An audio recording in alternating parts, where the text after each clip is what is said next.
Se não tiver obras, por si só está morta. Mas alguém dirá: tu tens fé e eu tenho obras. Mostra-me a tua fé sem obras, e eu com as obras te mostrarei a minha fé. Crês tu que Deus é um só? Fazes bem. Até os demônios creem e tremem. Queres, pois, ficar certo, ó homem sensato, de que a fé sem as obras é inoperante?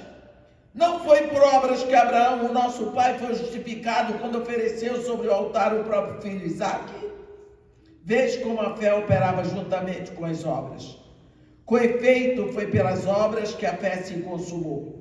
E se cumpriu a escritura, a qual diz: ora, Abraão creu em Deus, e isso lhe foi imputado por justiça, e foi chamado amigo de Deus.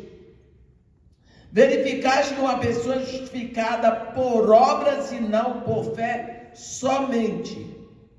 De igual modo, não foi também justificada por obras a meretriz Raabe, quando acolheu os emissários e os fez partir por outro caminho? Porque assim como o corpo sem espírito é morto, assim também a fé sem obras é morta. Amém. Nós sabemos que esta carta, Tiago escreveu para os judeus que estavam na dispersão, aqueles judeus que já não viviam mais em Israel, que tinham saído pela diáspora. Agora, esses judeus saíram, mas eles conheciam a lei, eles conheciam a Bíblia deles daquela época, que era o Antigo Testamento. Então, ele está escrevendo para homens que conheciam a lei. E quando chega aqui no capítulo 2, ele se incumbe de falar sobre fé. E aqui nesse capítulo 2, ele deixa claro para nós 3 tipos de fé: a fé morta, a fé demoníaca e a fé dinâmica. Porque nós sabemos que somos salvos pela graça de Deus mediante a fé em Jesus Cristo. Amém. Mas tem pessoas que acham que fé, até fé na fé está valendo. Eu tenho que ter fé, nem que seja nessa garrafa d'água. O que é isso? Então nós precisamos começar um ano determinando, olhando qual é a nossa fé. Primeiro, quando ele fala da fé morta, ele faz o seguinte: a fé morta é aquela que alguém tem fé. Ele sabe que o que está escrito na palavra de Deus é verdadeiro. Ele sabe que precisa obedecer a palavra. Ele sabe que tudo aquilo está certo. Mas ele apenas sabe e crê que é certo. Mas ele não faz. Então aqui Tiago dá um exemplo. Você sabe que uma pessoa chega perto de você na igreja e ela está com frio. Você tem 2 casacos. Você deixa a pessoa embora, vai em paz. A pessoa sai de perto de você com frio, quando você pode aquecê-la. Você sabe que a pessoa está com fome e você diz: vai em paz. Como? Ela vai com fome quando você pode suprir. Então, que paz é essa que você está dando quando faltou o amor? Jesus Cristo diz: novo mandamento vos dou, que vos ameis uns aos outros. Olha o padrão do amor que Jesus Cristo deixou para nós. Não é que eu ame o outro como o outro me ama, mas é que eu ame o outro como Jesus me ama. Amém. Esse é o padrão. Como que eu posso olhar a necessidade do outro, podendo suprir, e não vou fazer? Às vezes, nós estamos vivendo uma vida tão superficial que nós não damos mais nome ao pecado, não temos mais consciência. A Bíblia diz que o nosso pecado vai testificar contra nós no juízo. Por exemplo, eu roubei. No dia do juízo, o meu roubo está lá dizendo: ei, olha eu aqui. Ele está testificando. Ele é o meu acusador. Eu matei, ninguém soube. Na hora, aquela morte se levanta ali para testificar contra mim. Eu adulterei, ninguém descobriu, mas naquela hora o meu adultério, do qual eu não me arrependi, não confessei, ele se levanta contra mim naquela hora, porque são as nossas más ações que testificam contra nós. Então, por exemplo, você viu no tempo da pandemia, lá no Brasil foi assim. Foi dado muito dinheiro para comprar hospital de campanha e comprar isso, comprar aquilo, e o hospital não apareceu, o remédio não apareceu, aquele dinheiro tomou uma outra direção. Pessoas morriam nas filas, asfixiando por falta do oxigênio, cujo dinheiro tinha ido para o bolso de alguém que estava comprando mansão aqui em Orlando com aquele dinheiro. Aí a gente põe assim: 30 pessoas morreram na fila, mas a gente não diz assim: fulano matou 30 pessoas porque foi ele que ficou com o dinheiro do medicamento. Aquelas pessoas foram assassinadas. Aquelas pessoas foram mortas por alguém que desviou o dinheiro. Então, esse crime vai se levantar no dia de juízo.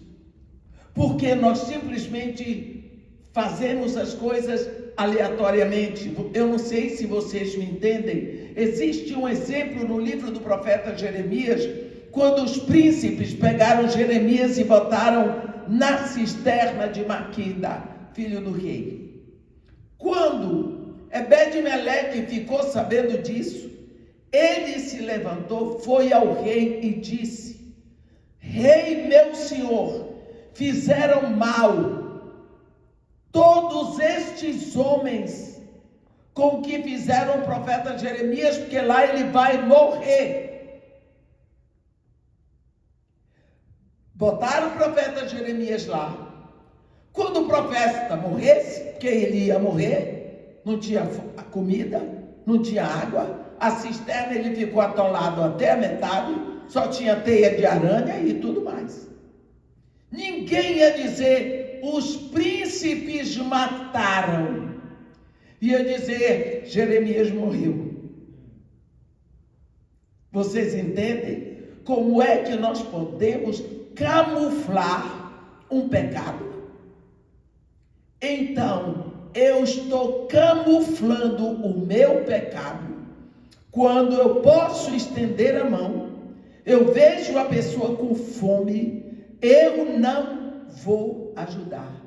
Eu vejo a pessoa com sede, eu não sacio a sede. Eu vejo a pessoa com frio e eu não visto a pessoa. O que esse apóstolo está nos ensinando aqui é que você sabe o que tem que fazer. Você sabe que você agrada a Deus fazendo, mas você não faz. Então a sua fé é morta porque ela não lhe impulsiona a uma ação. Se eu sei que, como está escrito em Hebreus sem fé é impossível agradar a Deus, então eu vou agradar a Deus mostrando a Ele a minha fé. Eu creio que isso lhe agrada, então eu vou fazer. É esta fé que agrada a Deus. Se nós sabemos que Deus quer, sabemos que Deus mandou fazer, nós cremos que Ele disse isso, mas não fazemos, a nossa fé é morta porque ela não produz uma resposta satisfatória, não resolve nada. Nós vemos Ele falar isso aqui. A Bíblia diz lá em Deuteronômio, Deus diz assim: porque pobre sempre haverá sobre a terra, por isso eu te ordeno que livremente tu estendas a tua mão para o teu irmão, para o pobre, para o necessitado. É livremente, não é obrigado. Agora, aqui também, ele fala de outro tipo de fé, a fé demoníaca.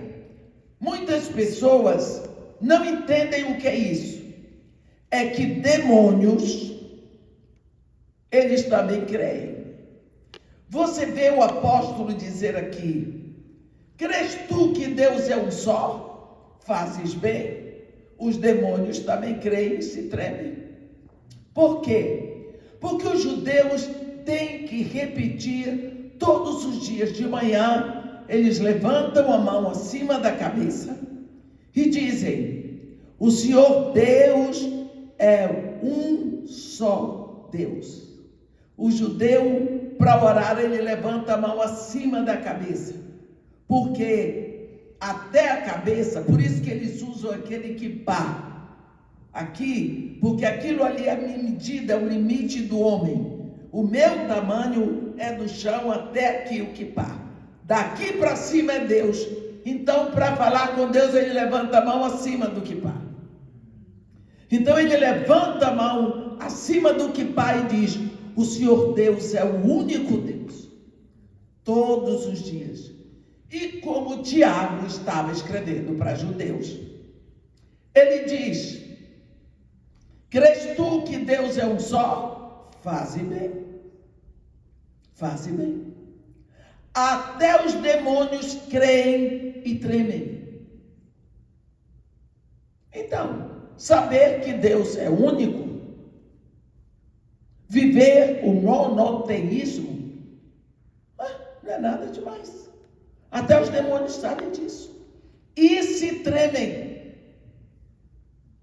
Então, quando nós olhamos para isso, existem alguns momentos na Bíblia, como nós temos aqui no capítulo 4 do Evangelho de Marcos. Eu não vou ler tudo, só lembrar os irmãos. Lembra quando Jesus foi à cidade de Gadara? Ele foi naquela cidade onde havia um homem que todo mundo conhecia, porque ele vivia nos sepulcros.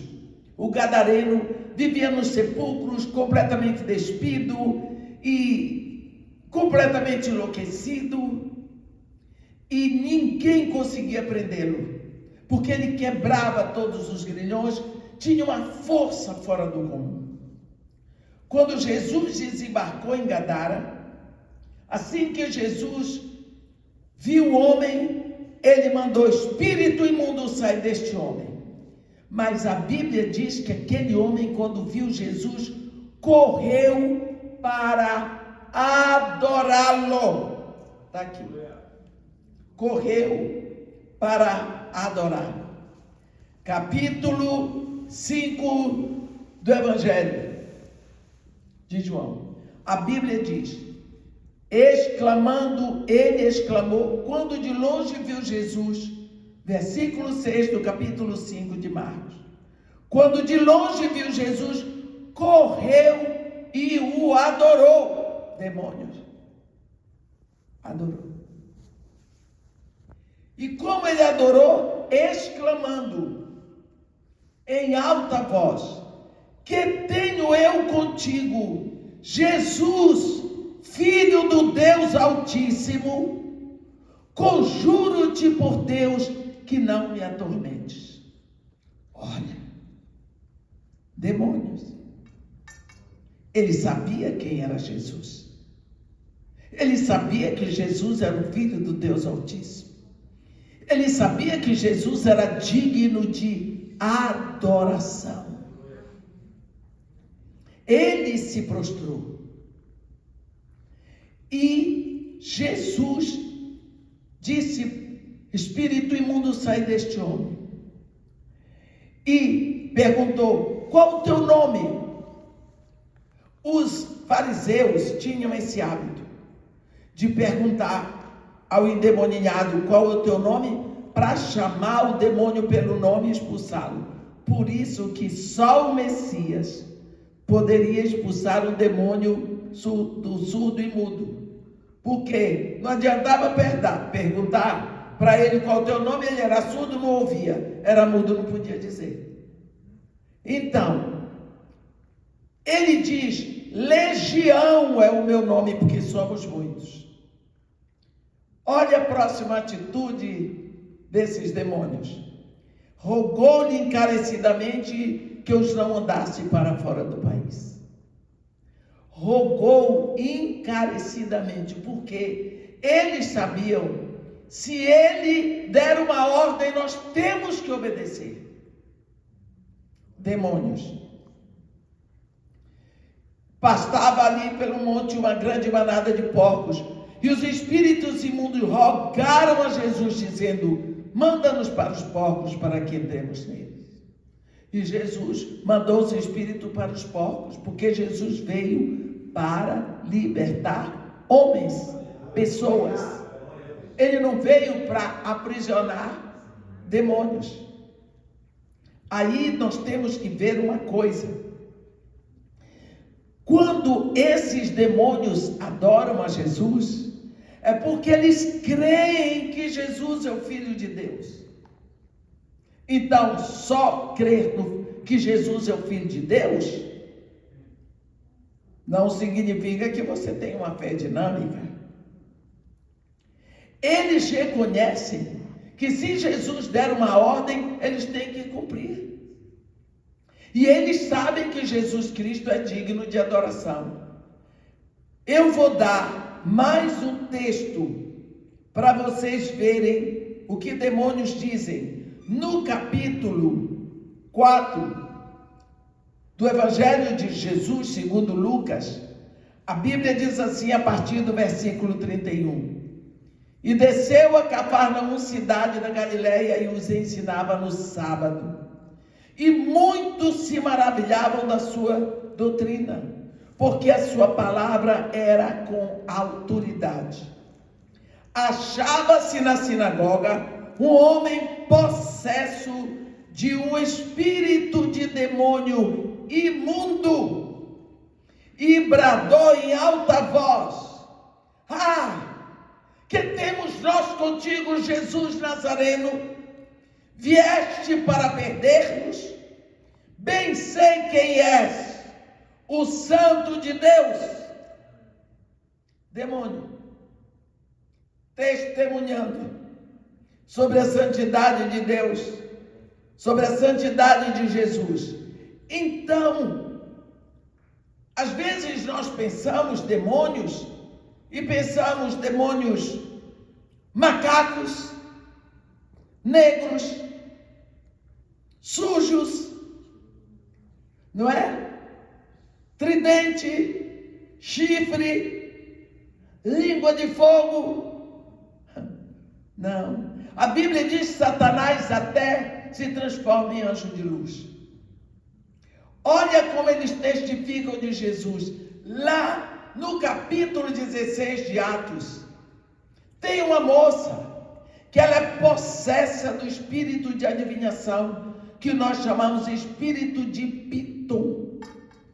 Ela vinha atrás de Paulo e da turma dele e Barnabé, e gritava assim: estes homens são servos do Deus Altíssimo e vos anunciam o caminho da salvação. Pense que anúncio mais bonito. Você já pensou, hein, pastor? Se eu vou por aí na minha vida missionária e tenha quem venha dizendo isso atrás de mim, eu vou chamar propaganda maravilhosa. Porque era verdade. Tudo que aquela moça dizia era verdade. Eram demônios. A Bíblia diz que isso se repetia por muitos dias. Até que chegou uma hora que Paulo não aguentou mais, expulsou o demônio de adivinhação. Apanhou, foi muito por causa disso. Foi preso, porque aquela moça ganhava dinheiro para os patrões dela, adivinhando o futuro das pessoas. Então, o que é que Tiago está nos ensinando aqui? A fé demoníaca. Os demônios sabem que Deus existe, eles sabem que Deus é um só, eles se tremem, eles se curvam, eles creem que Jesus Cristo é o Filho de Deus, tudo isso. Mas a fé deles não os leva à salvação. Por quê? Porque eles não obedecem, eles apenas sabem. Quantas pessoas estão na igreja apenas porque sabem, mas não obedecem, não seguem? Então a fé que não lhe faz, que não lhe leva a se render, a obedecer, a seguir, a andar, a viver o Evangelho, isso é uma fé demoníaca. Você se treme todo, você se emociona. Emoção não tem nada a ver com o espírito. Emoção está na alma.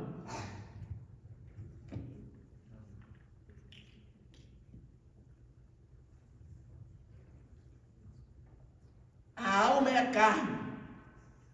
A carne é a mente carnal. Nós podemos nos emocionar.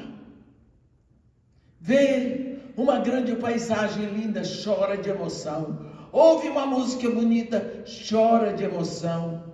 Vê um louvor bem cantado, chora de emoção. Diz, fulano está ungido, olha que unção. Não tem nada disso não. Ouve um concerto bonito, também chora. Então essa emoção não tem nada a ver com unção. Então nós precisamos saber, é isso que o apóstolo está nos ensinando, que os demônios sabem tudo isso que nós sabemos e eles têm certeza e se tremem, e tem gente que nem treme, pior do que demônio.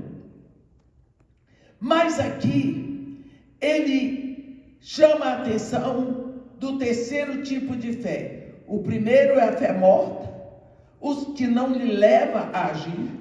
O segundo é a fé demoníaca, que você sabe de tudo, mas não se curva e não muda de vida, não é transformado. E terceiro é a fé dinâmica. Quando ele cita a fé dinâmica, ele dá como exemplo Abraão e Raabe.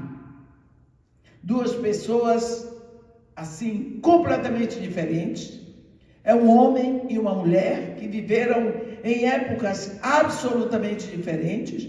Um era amigo de Deus, um homem que andava direito, ela era uma prostituta, dona de um prostíbulo, mas o apóstolo cita aqui Raabe. Primeiro Abraão. E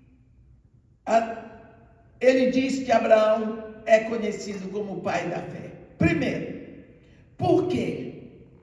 Porque a fé dinâmica nos leva a crer em Deus, e se nós cremos, nós fazemos o que Ele mandou sem pensar nas consequências. Sem pensar nas consequências.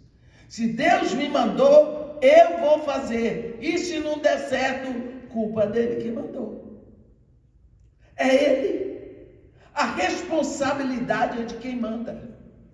Então, quando nós vemos, Abraão é um homem que nasceu ímpio. Depois ele se tornou um judeu. para ser pai de nações. Se nós olharmos, Abraão estava muito bem, vivendo no extremo sul do Iraque, fronteira com o Kuwait. Ele era um príncipe semita. Seu pai Terá tinha morrido. Seu irmão Harã morreu e deixou para ele um sobrinho para ele criar. Então Abraão tinha tudo. Ele era um príncipe. Ele era como nós chamamos, um emir. Não é? A maior autoridade ali, no extremo sul do Iraque. Quando está tudo bem com ele, Deus diz assim: Abraão, deixa a tua terra, a tua parentela, a casa do teu pai, vai para uma terra que eu te mostrarei. Farei de ti uma grande nação, engrandecerei o teu nome, abençoarei os que te abençoarem, amaldiçoarei os que te amaldiçoarem. Em ti e na tua descendência benditas serão todas as famílias da terra. Ele foi. Ele deixou tudo. E não era pouca coisa que ele tinha. Mas ele deixou. Ele teve que fazer uma escolha. A nossa vida é cheia de escolhas para tomarmos decisões. Você vê que quando Deus criou o homem, ele plantou o jardim para o homem viver, e no centro do jardim, no coração do jardim, ele colocou a chamada para tomada de decisão, para escolher. Ele botou a árvore da vida e a árvore do conhecimento do bem e do mal. E disse: olha, aqui estão as duas. A árvore da vida, dela não comerás, porque se tu comeres, certamente morrerás. Pronto. Mas está aí para você escolher. Deus não tira do homem, nem antes do pecado, e muito menos depois do pecado, o direito de escolha. E por isso, Eva foi tentada e caiu, porque Adão não foi tentado. Adão pecou de cara limpa. Tentada foi Eva. E Adão comeu, como todo homem ausente na vida da mulher. Dirigido pela mulher, cai. Por isso, Deus diz para ele: Adão, por tua causa, amaldiçoada é toda a terra. Bem, ali ele teve que escolher. Adão. Aqui, Abraão vai ter que escolher. Eu tenho tudo aqui em 100, mas Deus está me chamando para uma terra que Ele vai mostrar. Eu não sei como é a terra, não sei, mas Ele deixou. Muitas pessoas seguem a Deus, não tem mais o que fazer, não tem emprego, não tem casa, a vida não deu certo. Então eu vou para um serviço missionário aí, eu vou fundar um ministério, não tem mais nada para fazer. Mas Abraão deixou. Ele deixou tudo. E ele foi sem a menor noção onde é que Deus o iria levar. Mas Deus disse: em ti e na tua descendência benditas serão todas as famílias da terra. Abraão não era um guerreiro. Ele partiu, saiu pelo deserto de Abadã, sabendo o que ia enfrentar, confrontos com os invasores do deserto, para proteger o povo dele, que ele carregava. Mas ele foi, olhando o que? A palavra que Deus disse. A única coisa que ele tinha de sólido era a promessa de Deus: farei de ti uma grande nação, abençoarei os que te abençoarem, amaldiçoarei os que te amaldiçoarem. Em ti, Abraão, e na tua descendência benditas serão todas as famílias da terra. Olha só, ele foi, quando Deus botou sua promessa no futuro, ele deixou o seu presente real e partiu, porque aquele que prometeu é fiel e tem em todas as suas promessas o sim e o amém. Ele partiu confiante no caráter de Deus. Não se sabe quanto tempo ele passou atravessando o deserto de Abadã. Eu morei na terra de Abraão 3 anos e meio, no extremo sul do Iraque, fronteira com o Kuwait. Nós saímos dali, tomávamos um voo até Bagdá, 1h10. E depois outro voo para o Cairo, 1h20. Este homem saiu a pé, armando e desarmando tendas pelo deserto de Abadã, com seus rebanhos, seu povo. Quanto tempo ele andou? Ele desenvolveu uma atenção auditiva voltada para a voz de Deus, porque ele precisava ouvir a voz de Deus para lhe dizer qual era a terra. Então ele desenvolveu. Quando ele chegou nos carvalhais de Mamre, onde habitavam os cananeus, 12 tribos amaldiçoadas, Deus disse a Abraão: eis-me aqui, Senhor, esta é a terra que eu tenho para ti e para a tua descendência para sempre. Pronto. Este homem saiu. E quando ele chega aqui, nessa terra, Deus diz para ele: olha esta terra. Olha para o norte, para o sul, para o oriente, para o ocidente. Tudo que vem será teu. Ele olhou para a terra e viu fome. Desceu para o Egito para sofrer. Ele tinha que ter olhado para a terra, sabendo: Deus me deu para mim e para minha descendência. Eu vou ser uma bênção aqui. Ele me deu o futuro. Eu não vou morrer de fome. Fraquejou na fé. Desceu para o Egito, pagou caro. A mulher dele foi passar pelo harém de Faraó. Eu não sei o que aconteceu. Voltou. E quando voltou, teve que dividir a terra com Ló. E quando chega lá, ele estava abatido.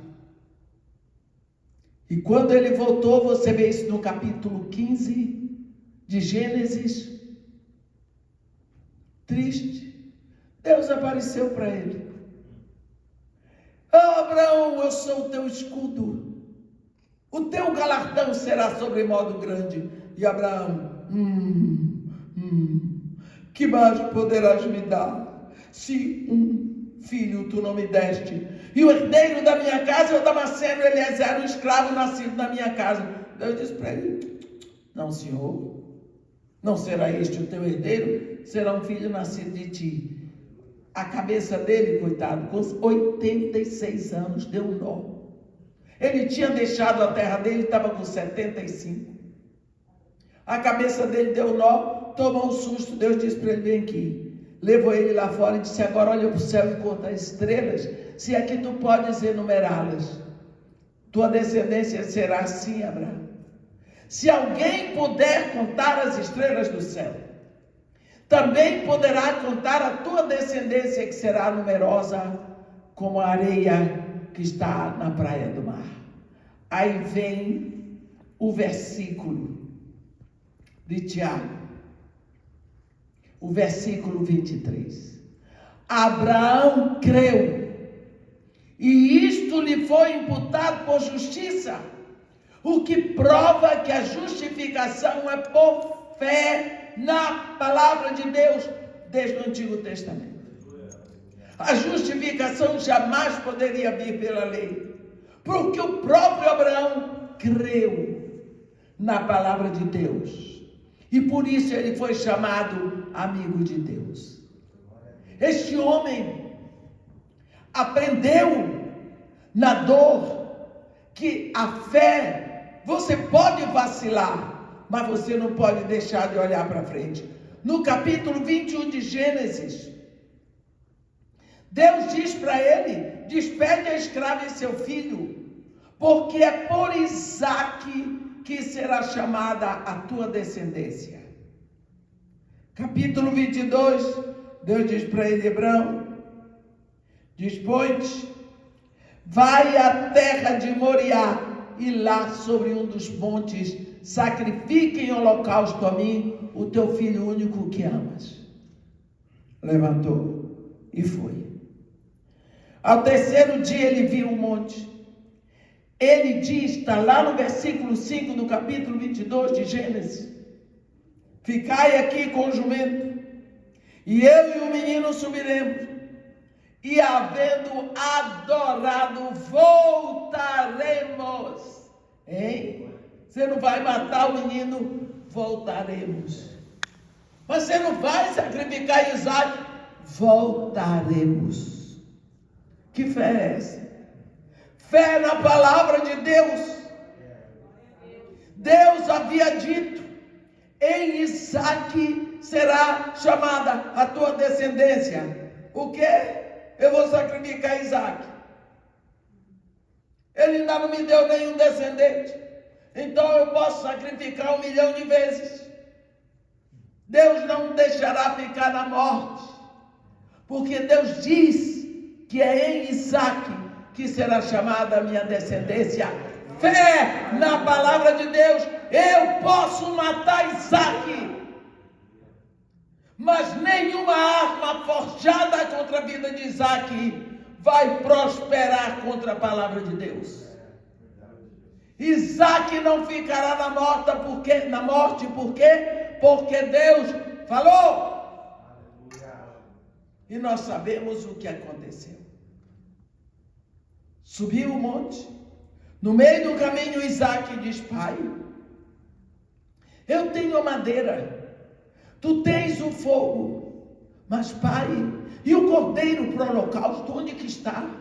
Ele diz: Jeová Jireh, o Senhor proverá para si o cordeiro.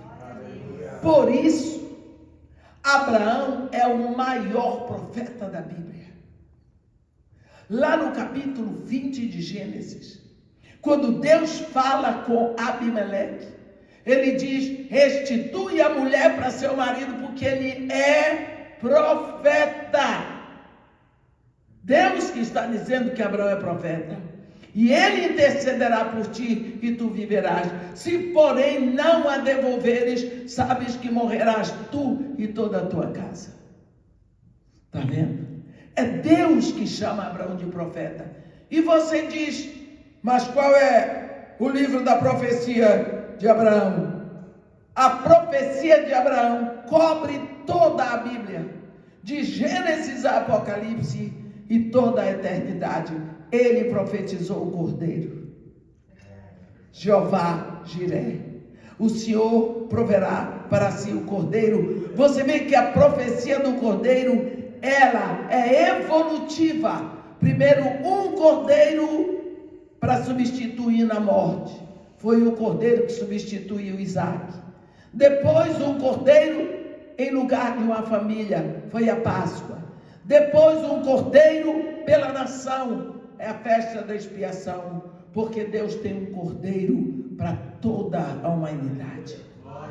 Então, a fé deste homem é uma fé dinâmica, por isso que ela é exemplo para nós.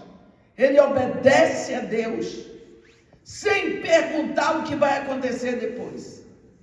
Ele obedece a Deus, porque Deus falou, porque ele tem prazer de fazer a vontade de Deus. Por isso, versículo 23 de Tiago, ele foi chamado amigo de Deus. E quando se fala de amigo de Deus, nós vemos Jesus Cristo dizer lá em João capítulo 15, versículo 15: já não vos chamo servos, eu vos chamo amigos. Porque o servo não sabe de tudo que o seu senhor faz, mas o amigo sabe, porque o amigo é confidente, porque o amigo tem aproximação. Então, a fé nos leva a sermos mais próximos de Deus. No capítulo 18 de Gênesis, tem um momento tão lindo, em que a Bíblia, o capítulo 18 começa assim: Abraão estava sentado à porta da sua tenda no maior calor do dia. Está pensando o quê? Maior calor do dia naquela região é por volta de 60 graus. Eu morei naquela região e eu lhe digo, ninguém fica do lado de fora da tenda, a não ser que seja louco, ou que tenha uma jararaca dentro da tenda. E como a vida de Abraão, a vida familiar, estava com muito problema entre Abraão e Sara, por causa de Agar e seu filho, é possível que Abraão estava ali para não ficar lá com Ismael. Sara estava brava. Estava brava. Conhece mulher? Está brava com o marido. Marido chega em casa e ela não fala. Mas ai dele se não vier.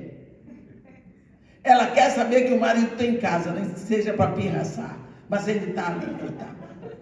Então Abraão estava sentado do lado de fora. Eu e Edmé, eu acho que de vez em quando ele fazia assim, para ela saber que ele estava ali, que não estava com. Que agonia. A Bíblia diz uma frase que se repete na Bíblia: levantou os olhos, olhou e viu. Quando você vê essa frase, levantou os olhos, olhou e viu, vai ter coisa. Eis que tinham 3 ali, era Deus e 2 anjos. Já estavam lá há muito tempo olhando para a cara dele, mas ele estava olhando para baixo. Nós somos chamados a olhar para o alto. Se sois do alto, Colossenses 3, olhai as coisas lá do alto, buscai as coisas lá do alto, pensai nas coisas lá do alto, onde Cristo vive assentado à direita de Deus. Não fica olhando para baixo, sendo uma galinha. Se ofereceu para prestar o seu culto. Deus aceitou. Invadiu a tenda e disse para Sara: prepara pão com 3 medidas de flor de farinha. Foi lá, pegou o novilho melhor e deu para os empregados prepararem. Ele foi preparar a coalhada. Tudo pronto. Ele trouxe, botou o pão que Sara preparou, o novilho que os empregados prepararam, a coalhada que ele preparou, e ficou em pé diante de Deus, ministrando o culto dele.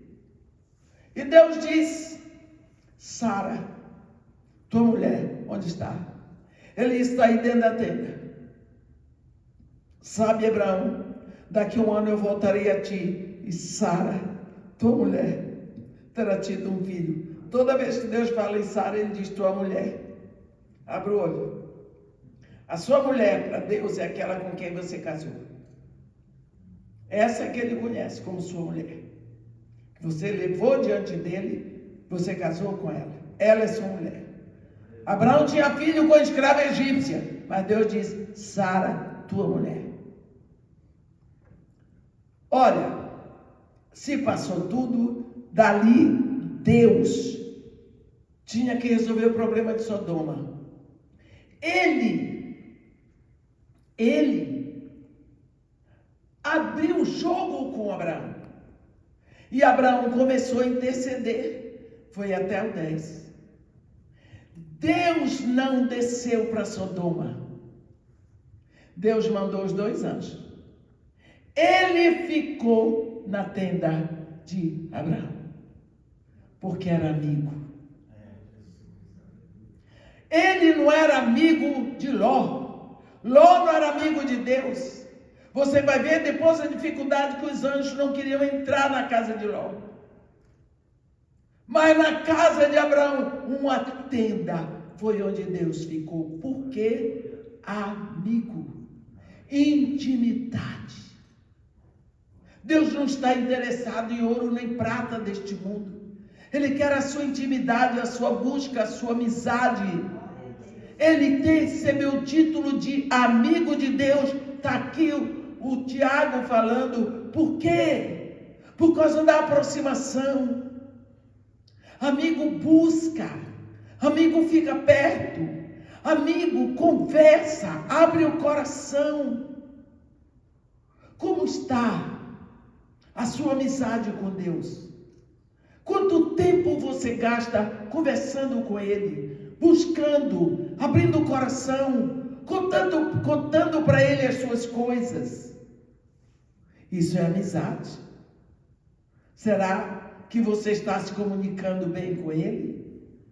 A Bíblia diz aqui, por causa desta fé, esta fé que é envolvida com amor, quando nós amamos uma pessoa, nós queremos fazer tudo para agradá-la.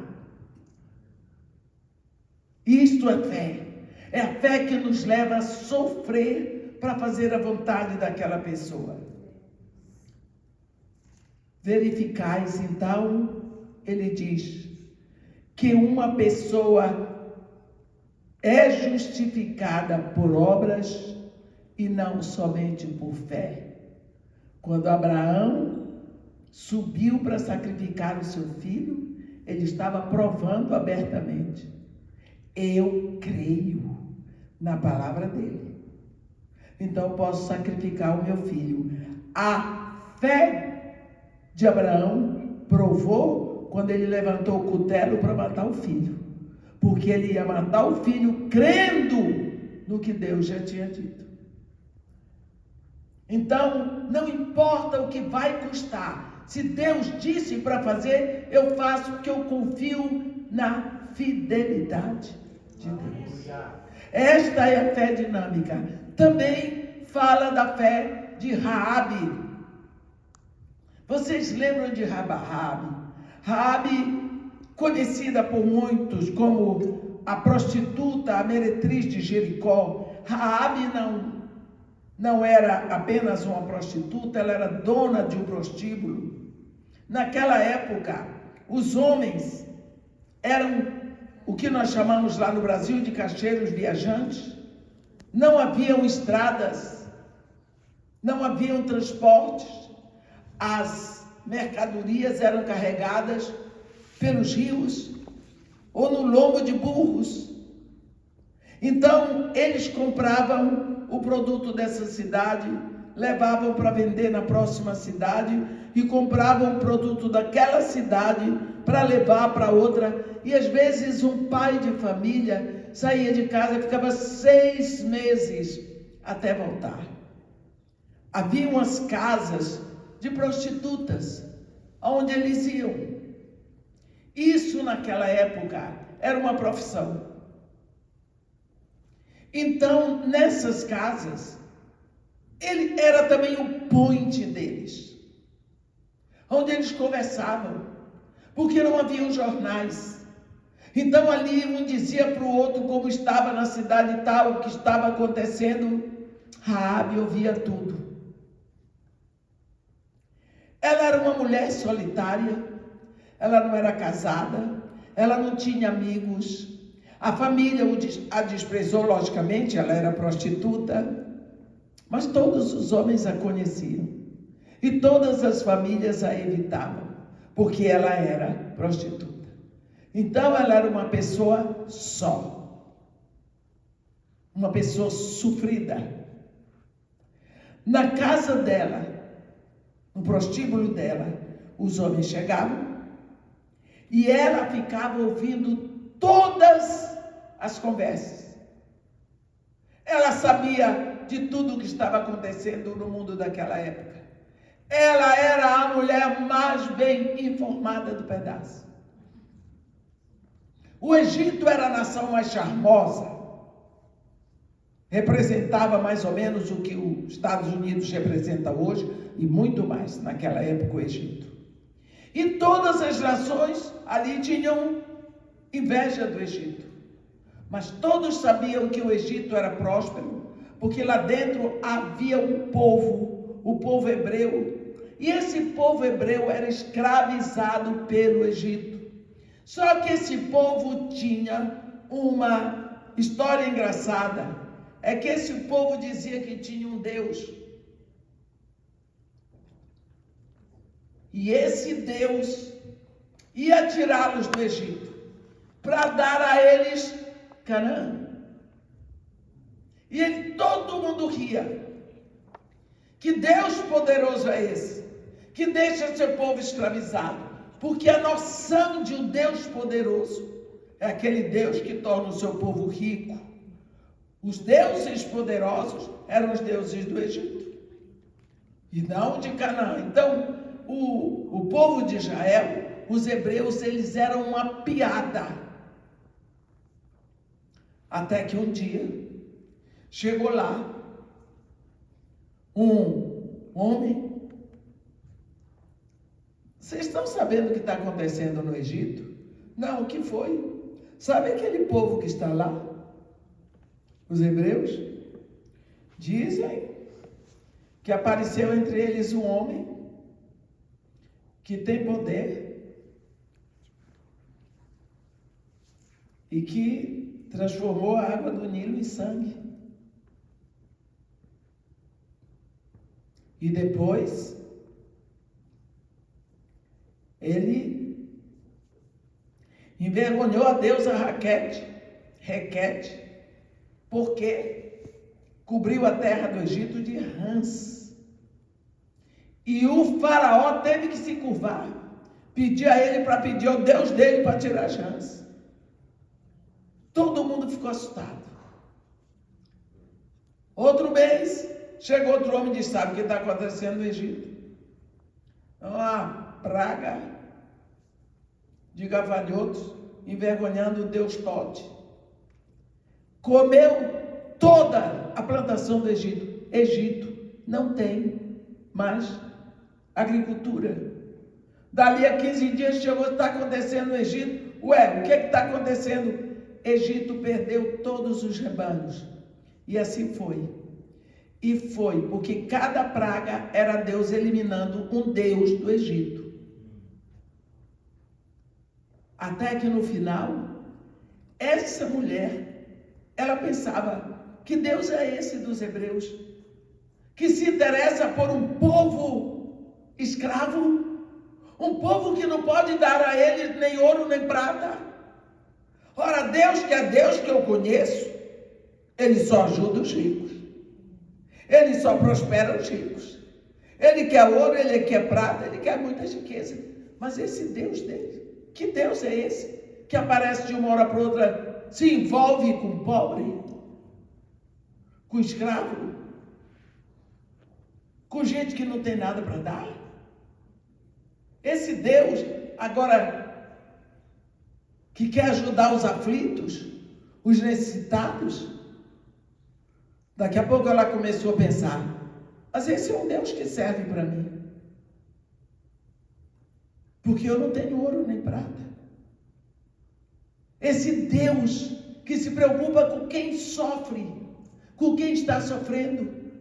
E ela começou a receber as notícias que os cacheiros viajantes traziam. O prostíbulo era o ponto de pregação deles. Eles traziam e falavam das maravilhas do Deus dos hebreus. Ela ouvia, e aquela pregação das maravilhas do Deus dos hebreus ia entrando no coração dela. Essa moça começou a se apaixonar por esse Deus. Até o dia que ela ouviu dizer: olha, o Egito não tem mais primogênito para se assentar ao trono. Todos os primogênitos morreram. E o Deus dos hebreus abriu o mar para eles passarem. Essa mulher jubilou de alegria. Ela sabia que eles vinham para tomar o lugar onde ela estava, que era Jericó. mas ela já tinha, pouco a pouco, passado para o lado de Israel. Ela já estava admirando e amando esse Deus. Sem perceber, houve uma conversão no coração dela. E quando eles chegaram, que estavam em Sitim, Josué recebeu de Deus a ordem: meu servo Moisés morreu. Agora dispõe-te e atravessa este Jordão com esse povo. A Bíblia diz: de Sitim enviou Josué 2 espias secretamente e disse para eles: andai e observai toda a terra e Jericó. Eles foram, a Bíblia diz, está escrito aqui em Josué 2.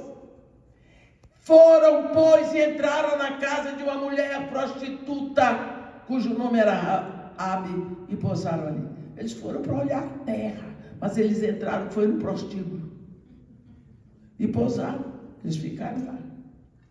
Esta mulher percebeu que eles eram servos do Deus de Israel, desse Deus que ela já amava, porque ela admirava os feitos dele, e o cerne do amor é a admiração.